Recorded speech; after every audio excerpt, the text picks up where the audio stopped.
আজকে খুবই গুরুত্বপূর্ণ একটি বিষয় নিয়ে কথা বলবো, যে বিষয়টা বলার আগে আমি কয়েকবার ভেবেছি, কয়েকবার গবেষণা করেছি। যে বিষয়টা আমি মনে করি বর্তমান জেনারেশন যারা রয়েছে, বিশেষ করে যুবক এবং যুবতী যারা রয়েছে, ওই সমস্ত আমার ভাই এবং বোনদের আজকের আলোচনাটা শুনতেই হবে এবং চিন্তা নিয়ে শুনতে হবে।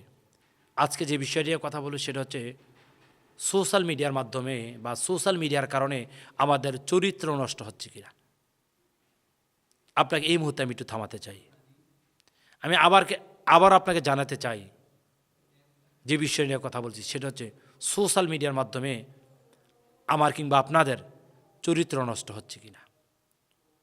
সোশ্যাল মিডিয়ার অসংখ্য অগণিত সিস্টেম রয়েছে, যে সিস্টেমের কারণে আপনি আমি প্রতিনিয়তই গুনাহ করছি।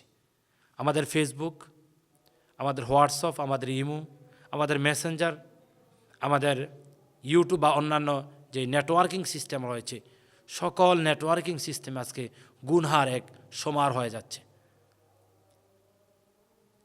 এত গুনাহ যেটা আপনি ভাষায় প্রয়োগ করার মতো নয়। আজকে আমাদের যাদের বয়স 30 থেকে 40 বা 40 থেকে 50, গত 10 বছর আগে আমরা এত গুনাহ করতাম না, এত গুনার দিকে আমরা ধাবিত হতাম না, কারণ আমাদের সামনে গুনাহ আসা অসম্ভবময় ছিল। কিন্তু আজকে ইচ্ছায় অথবা অনিচ্ছায় নিকৃষ্ট জঘন্য কিছু অবস্থান আমাদের সম্মুখে চলে আসে, যেটা আমাদেরকে গুনাহের দিকে ধাবিত করে, গুনাহ করার ব্যাপারে আমাদেরকে আগ্রহ প্রকাশ করে তোলে।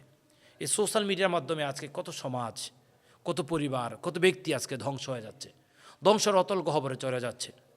যারা আমার দিনী ভাই রয়েছেন, যারা সোশ্যাল মিডিয়ার মাধ্যমে অ্যাক্টিভ থাকেন সর্বদাই, আমি আপনাদেরকে নসিহা করতে চাই, আমি সহ আমরা নসিহাটা মেনে নিতে চাই। সেটা হচ্ছে আমরা যতটুকু সম্ভব সোশ্যাল মিডিয়া থেকে আমরা দূরে থাকার চেষ্টা করব।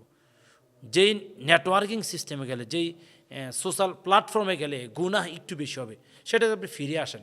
যেটা একেবারেই জরুরি বা অতীব জরুরি মনে করেন, যেটা থেকে আমি দূরে থাকে এই মুহূর্তে সমীচীন মনে করছি না, বা যেটা অতীব জরুরি মনে করেন আপনার নেটওয়ার্কের মাধ্যমে বা নেটওয়ার্কিং সিস্টেমের মাধ্যমে, সেটা আপনি ব্যবহার করেন।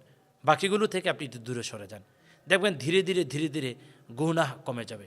আল্লাহ সুবহানাহু ওয়া তাআলা এই সোশ্যাল মিডিয়া থেকে আমাদেরকে দূরে থাকার তৌফিক দান করুক এবং গুনাহ মুক্ত জিন্দেগি গঠন করার তৌফিক দান করুক। আল্লাহুম্মা আমিন।